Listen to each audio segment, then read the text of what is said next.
Hey everybody, welcome to CW Live this week. A special edition, an on-site, out of the office edition today. We're here at a recruitment and organising briefing, national briefing where branches from right across the country are coming together to discuss how we get people into the union, how we keep people into the union, how we grow the union. Because of course, more members, more strength, more negotiating power. Actually, I can spot, as part of my intro, look at our General Secretary, Dave Ward, coming over here. He's going to slide in now to our shot, aren't you, Dave?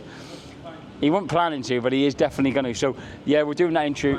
Dave, I think we can share the microphone, you and I. What are you thinking ahead of the briefing? Because we're going to do a package for the show this week. Obviously, we're going to hear from you properly. What do you want out of today's briefing?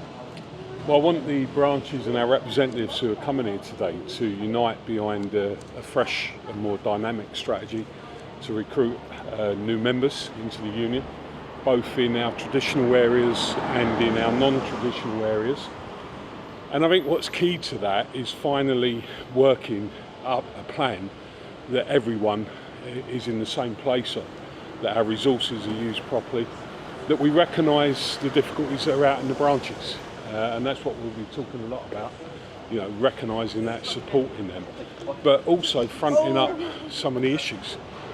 Because if we don't do that, if we're not honest about that, and we know it's difficult for our members at the moment in virtually every company that we organise in. It's the same position.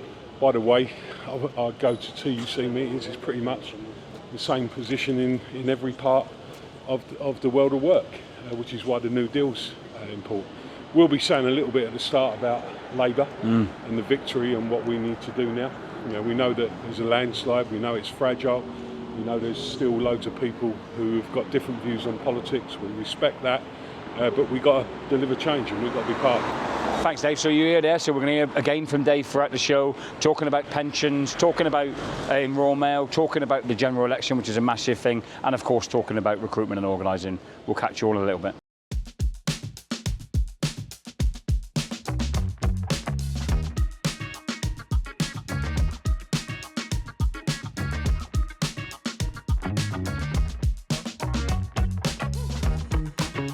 Well, what an excellent briefing there. The whole union focused on recruitment, focused on retention, focused on improving the terms and conditions of you as members. Really, really brilliant contributions from the floor. But first up, who else are we going to speak to but our General Secretary, Dave Ward. Dave covered this briefing. Not only that, though, also the general election result. We've set out a new strategy for recruiting our members right across the union, in all sections of the union. I thought that was a really good part of it, that we recognise problems are similar, and to solve those problems we've got to bring people together in the union and we've got to support them, particularly our representatives.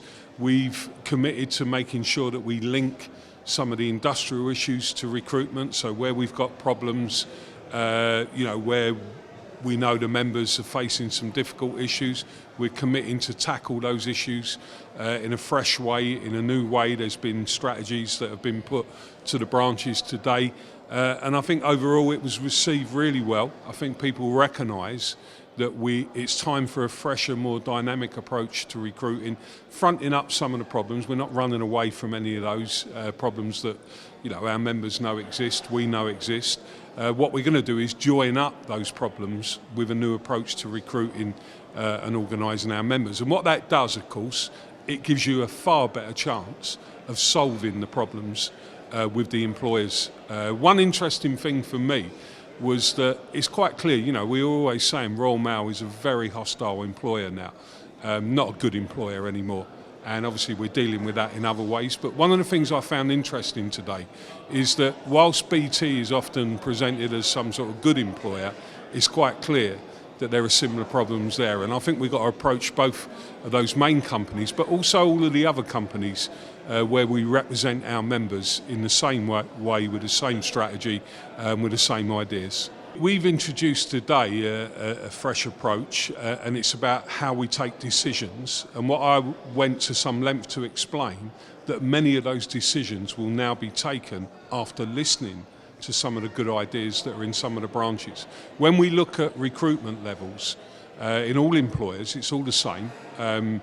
When you look at them, the branches, there are some branches do it really well. Despite all the same issues, they do it better than other branches. And what we've learned today is there is a real need and I think a reception for new ideas from the branches. They want the other branches that are doing it well to share their ideas. So that's one of the things that we will be doing going forward. We had a representative from EE who was saying, well, we're going to go out with a new rate for new entrants in Royal Mail, but with a clear sort of contract between us and the member, and to make it clear to the rest of our members that we're fighting for those conditions now, and we're using some of the upcoming issues to get the new entrants' terms and conditions harmonised with the other members. We might not do that in one step, but we're going on that as one of our key campaigns going forward. And of course, an EE member mentioned that, you know, well, we could have done with some of that, and we had to kind of remind the history of it was we actually did that when we first broke into EE, but now we're in a different cycle. The TNFS have negotiated pay increases for those members, so now they're paying the same rate for effectively doing the same role. What we've got to do is turn our attention to those strategies where they're needed at different points, and what Martin Walsh set out today and what Karen set out is the priorities to recruit and organise in the main companies that we currently are already got recognition in. Where other members that are already members can help is by playing their part in asking people to join the union. Because there's one thing for certain, you know, if you increase your membership, you stand a better chance of improving terms and conditions for workers. And yeah, we know that there's real challenges out there. We've been through bitter disputes, we get all of that. But it doesn't change the fact that the balance of forces in the workplace is key to actually improving terms and conditions. And the best way you can do that is to recruit people. We've got some ideas to put forward now. We hope the rest of our members understand that, and actually you get in there. You know, and if we want to fight back against some of the employers that are acting in the way they are, you've got to join the union to be able to do that, and that's what we're asking people to engage in as well. First time we've had a chance to speak to you since the general election. Yeah. Labour landslide is another way of putting it. What's your initial reflections? Well, obviously very pleased. We felt that there's an honesty that needs to be had within the country, that the best chance of delivering change, and the only chance really, is to change the government. Very pleased that we finally kicked the Tories out of power. But what I've said to our branches and reps today about the general election is that we also recognise it's a very fragile, it's a landslide, but at the same time it's a very fragile vote because, you know, there are some interesting dynamics that are going on in politics, and there are more people coming into the equation, putting their arguments forward, and obviously, you know, the reform vote was a sign of that. We understand that at the end of the day, people will choose who they want to vote for. But we really do believe that the best chance for change is to get behind the Labour Party. People may have reservations about individuals. I don't think it's about particularly one person. It's about the whole of the Labour Party and how we get behind solving some of the big problems that are in the UK. We're particularly pleased, of course, because the New Deal for Working People is and should be the centrepiece of Labour's new approach, and you know, people will question some of that. I don't personally. I think Labour will deliver on the New Deal for Working People, and I think it will make a difference, and it will make a difference to every single worker in the UK, because the fundamental problem that's dragging down economic growth and has caused many of the social problems that we've got in this country stems from 2008, where, you know, private debt has been paid for by public people having to see their services go under, and we've got to shift that around. It will take time, we will hold them to account, but I think the key thing is to go into this with confidence, make sure that trade unions are going to deliver the New Deal. You know, it's all right holding Labour to account, but we've also got to hold ourselves to account, and we can do a lot more coming together as trade unions to implement the New Deal on our terms. There'll be a business lobby, it will have to go through legislation, we'll deal with all of that. We're confident that it's going to be implemented in full, and we're very confident if the unions get behind it and workers get behind it, it will shift the balance of forces in the world of work back towards working people, decent jobs, better jobs, making work pay, all the things that were said. What I'd like to say to our members is there's actually a suite of policies that sit underneath that you should have a look at, and each one of them contribute to the change that we need to make.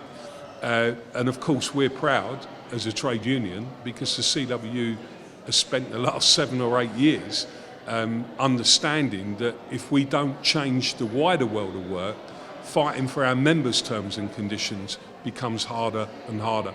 So, you know, we've played a pivotal part in that. It was our campaign that we took to the TUC, we took to the Labour Party, and it's so pleasing to know that it's now part of a new government's key proposals and actually it's going to be part of building economic growth. You can't build economic growth on the basis of a low wage, low valued economy in terms of the world of work. It's got to change, and we're looking forward to the next few months. We'll give them time because there are massive problems, but we're going to play our part in bringing about change. You don't blame people in terms of who they vote for when it comes to elections. You look at the circumstances that people are facing. And I think if there was one uniform position that came through with the result of the general election, was that clearly people had had enough of the Tories, with good reason. And now they're desperate for change, because I've never known a set of circumstances that are so difficult for families, for individuals, for workers, for people who use public services, for the elderly, for the young. Particularly the young, you know, I mean, this thing that grates with me about where we've got to as a country is that this is going to be the first generation, last couple of decades, where people are going to be poorer as a result of decisions that have been made, political choices that were made by the Tory party. And we've got to understand what that means, and we've got to do everything possible now to build a better life for people. And I hope people do understand. That's why we get interested in politics.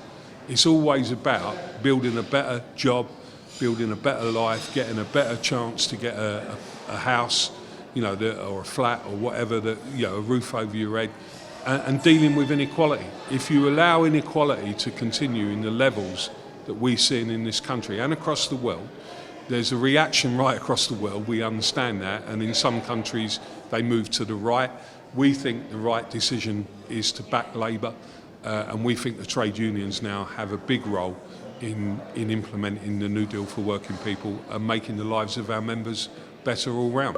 One of the key messages Dave was pushing there was a one union approach, so there was a consistency right across the whole of the CWU. There's been, you know, there's a reality that hasn't always been the case, but it seems to be definitely the case now. Both of our Deputy General Secretaries, Postal and TFNFS, were united. We spoke to both, starting with Karen Rose. It's great to have you both with us. Karen, I'm going to come to you first if I can. The briefing seemed to be a success. We're interested in your take on it though, for starters. Yeah, I think it's a success. I think that people got the message. It is work in TNFS. It is kind of continuation of some of the work that we've already started. So I think that quite a lot of the branches were probably sitting there thinking, well, yeah, we know what we're trying to do. We know what we're trying to aim at. And obviously, I think they were quite interested in what we were presenting as a new approach to the way that we do things going forward.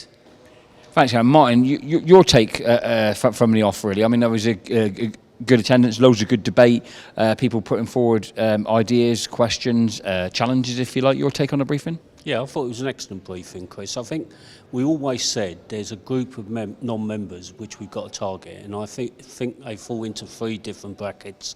One is those people we haven't contacted, we haven't met because there's no local rep, no branch in that area.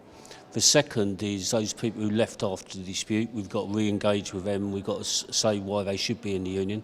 And then the third is new entrants. And clearly we've got a lot of new entrants because they're on inferior terms and conditions, not something the unions agreed, that we should then reduce their unions' contributions. And we're going to do that for under a tenner.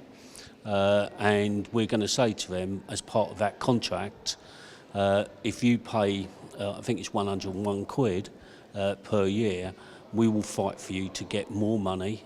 And if they get the delivery supplement, it's £1,500 more. If they get RIS, it's £1,300 more.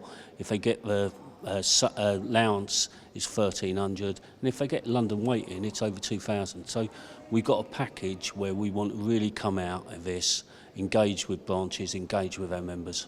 Thanks, Martin. I mean, Karen, Martin, I'll talk about it in a second, faces a variety of challenges, but in the TNFS constituency, I think it's fair to say there's more companies, there's more different types of work, a lot of people working from home now post the pandemic. Yeah. How important is it that you did what you did today, you bring branches together, but I think you started by talking about this is continuation of work. Talk a little bit about like the work that's been taking place to make sure the branches have everything they need. Yeah, so basically we've got a hangover situation from the pandemic. So whereas before the pandemic we were very, very good at getting into all new entrance classes, we were attending the training centres where they were bringing in people to work in places like Santander and VMO2 where we've got national teams and a lot of members. Most of those places, people were working in offices at the time. What we've now got is there were people who were recruited during the pandemic and they were recruited as home workers. So these people have always worked in their home environment.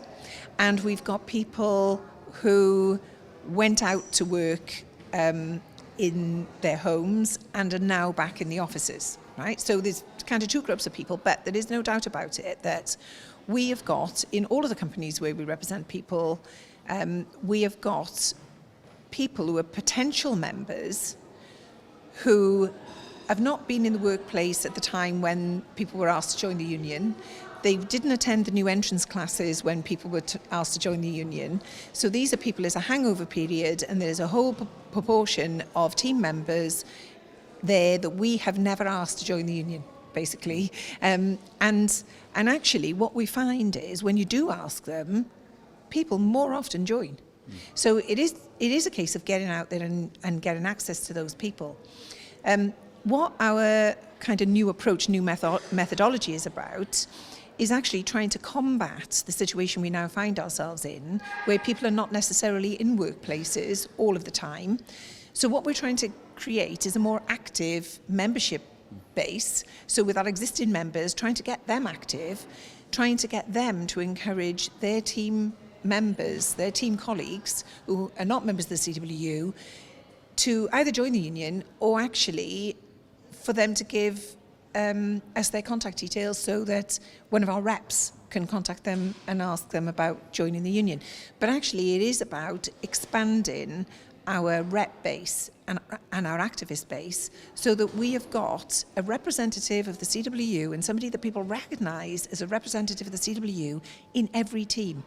And that is the way that we will be able to combat a lot of this remote working. But look, it's work in progress. We have been working towards it for some time. We've still got a lot more work to do. But what I heard from everybody, I think, today is, I think people are bought into that new approach. I think, Martin, I'd be interested in, what Karen finished on there. One of the things that struck me about today was all of your contributions were all singing from the same hymn sheet. All the contributions from the floor were very much in the same vein. It just seemed as if, there's a recognition that the only way we're going to get through this, we're going to build the union, we're going to grow the union, is by having a decent union-wide coordinating strategy. I think that's crucial because for too long there's been too many silos in this union, and I think one strategy, everyone rowing in the right direction. And on recruitment, that's so easy to do. There might be targeted campaigns, whether it's cleaners, new entrants, or various other things, but it should be under one umbrella. And I think we got the message today from branches, they're up for that challenge. Karen, final question to you would be, obviously loads of our reps are here, which is brilliant, and I'm sure the branches will take messages back to their branch committees, but members will be watching the show and hopefully thinking, what can I do to help build union in my workplace? What would you say to them? Well, look, we would love all of our members to be more involved and to take a bigger part, to play a bigger part in our union. There's room for everybody in this organisation. And we really would like a rep in every team. So actually, we'd like our members to step forward and say, actually, I'm prepared to be the rep in this team. I'm prepared to be that person who becomes the spokesperson for my team, or is the person who makes sure that everybody in my team is a member of the union, and where they're not, identify those so that they can be approached in order to join. But also, actually, having the members more active and getting them involved in the workplace issues that we face every single day, and getting them involved in helping to resolve the issues that are affecting them is a key goal for us. So what we're going to have, the different approach that we're going to have, and I hope that those, all of our members out there will see this, is that when we get presented with a problem that the employer normally brings to our door, we're going to start getting their members involved at that base level to be involved in the resolution to that issue, so that we get them being, I suppose, involved in things that they might see problems in it that we don't see, right? They might not like something, and we want to get them involved in those issues so that they are part of the solution. We know that is a much more effective approach. It drives a better result. They're involved in the outcome, and I think that is definitely the direction in which we've got to go. Just purely because we're finding it more and more difficult now to address situations in workplaces, and we're seeing much more hard-lined employers. And so the way that we will combat that is by involving more people, and the people who are actually impacted by some of these things, to get involved in the resolution to them. So a good piece of news this week was the introduction of a new pension scheme for Royal Mail members. A really, really long time coming. We're going to have a separate session next Wednesday live, where we'll be taking your questions on the new scheme. And we've also got all sorts of different comms in place to make sure, because pensions is a really complex issue, that you get as best understanding as possible of all of the ramifications for you as an individual. But we spoke to Deputy General Secretary Postal Martin Walsh, who just give us some headline figures on the announcement. The new CDC scheme has now been approved. It will kick off in October 7th, and we're fully supporting it. We do believe, we don't want to overplay it, because the DB scheme is always better, but the reality is Royal Mail closed that DB scheme. We've now got one united scheme, where for definitely we can say those people who are on the DC scheme, it's a massive improvement on there. And we believe the evidence shows over the last 100 years the actual scheme would pay out for all members. So we're fully supporting it. We're going to do a Facebook Live next week to explain it. We're conscious our members will be in a number of pension schemes, and we want to explain that as well. This is your wage in retirement scheme, and we want to explain some of the other schemes. Some of our members will be in 4 different pension schemes, and we want to give you an update. We can't give you, obviously, pension advice, it's against the law, but we can brief you on why this is a good pension, and we welcome it.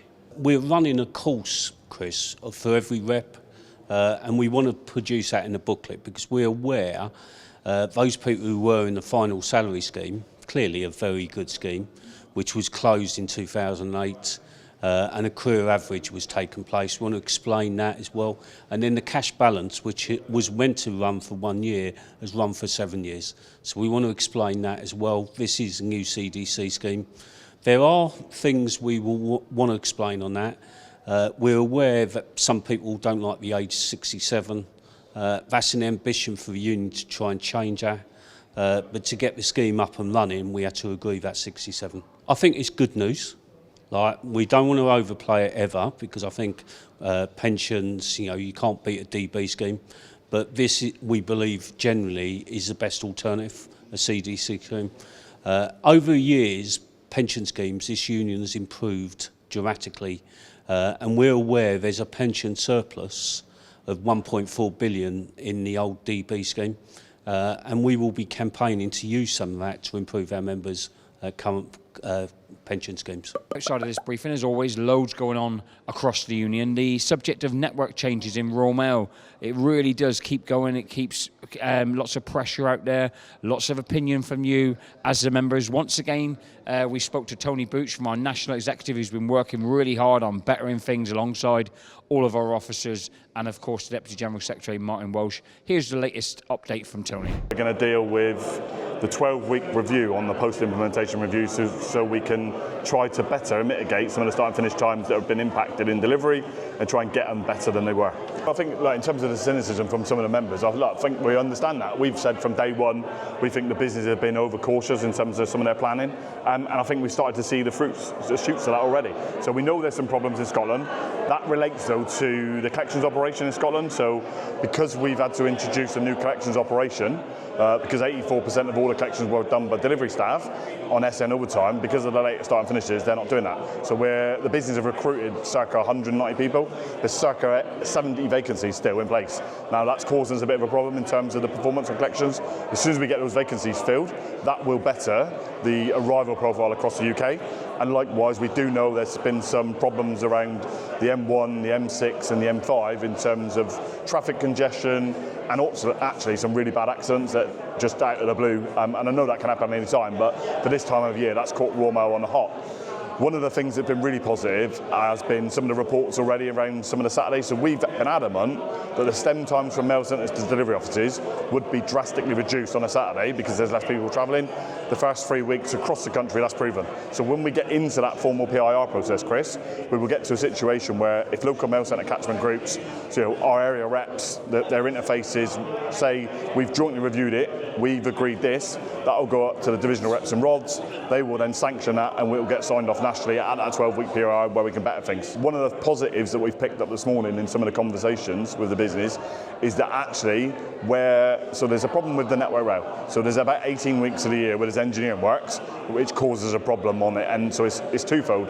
It's the available slots on the railways, it's not one issue, and then it's the stock and the length of time those trains have been in 30 years plus. So, and obviously they're struggling for parts. So where we think that will convert to road, that will mean it will speed up some of the services getting into Scotland and will actually help with a better profile. But literally, we've only found out some of that stuff this morning, so we've got to work through that in detail. They haven't been able to get additional rail services into the Midland Super Hub, and now, because of the fact of the engineering, the network rail engineering works, because of some of the costs that are in situ, they've decided to depart from all rail services, which is something that's disappointing for the CWU, because we were of the view that actually putting stuff onto rail would have sped it up. That we're going to have to deal with that consequence now, but we've made it clear to the business that can't be as a negative to improving the start and finish times and obviously reducing some of that 90 minutes where people have gone in. Hearing from the officers is really, really important, but probably more important, don't let them hear me say that, is speaking to people from the floor, delegates who represent you, who have attended the briefings today. Steve and Adam we caught up with, here's what they had to say. It was really good to hear that we're going to talk about our new terms and conditions colleagues who are joining the industry, but we haven't been able to capture into the union at the moment, given them a lesser load in terms of their payment, with a promise that if we do improve their terms and conditions, we will see them commit to the full payment of the CWU, but at the same time we will see some benefits back in their pockets, which will help support that financially. I think that is a fantastic way forward. The sooner we can get that into our branches and support that ourselves as divisional reps, area reps and local reps, I think it should happen tomorrow. We had an issue in our branch, and the way we actually managed to recruit people is we decided we're going to go to the branch in different offices, and in one day, in one specific office, we managed to get 11 people recruited within a couple of hours. So the face-to-face plays a massive part. A lot of times the complaint which people have because of not joining the union, the specific thing they say is that they've never been approached, they've never been spoken to. So face-to-face is ideal to actually get people to join. In my opinion, joining the union is everything. It's about the collective strength of an individual unit, a collective strength of the national union. And with that strength, we can start to change thinking, opinions. I think it'll help us that we've got a Labour government that has got an agenda, a workers' agenda. Hopefully, we can push them on that. And with a more collective organisation, a powerful organisation, that voice is much more bigger, heard more, and I believe we could support what Labour are doing with that emphasis of our membership. If we don't have any recruitment, then we don't have a union, simple as. And every member of, every member of staff, they do need that support in their terms and conditions, and hence it's vital for people to actually join the union. So I think that was an excellent briefing. I hope you've got something from that, hopefully something from the news on Royal Mail pensions and the network changes. It's really, really important, though, that what happens on recruitment and organising can't just be what's happened in this room here today. It has to be what lives and breathes in every workplace in the country. So we need every CW rep up there engaging non-members, asking them why they haven't joined the union, and in some cases, let's be honest, asking them why they've left the union. And we also need our members to step up. You in convincing your colleagues, engaging your colleagues, making sure that as many people as possible are in the union, because things like pay negotiations, terms and conditions negotiations, they aren't going to be improved if we've got a big block of non-members. Strength is in numbers, strength is in unity. So you have a role, as well as everyone here today, in making sure that every single person in your workplace is in the union. Lots of talking here today, time to get to work.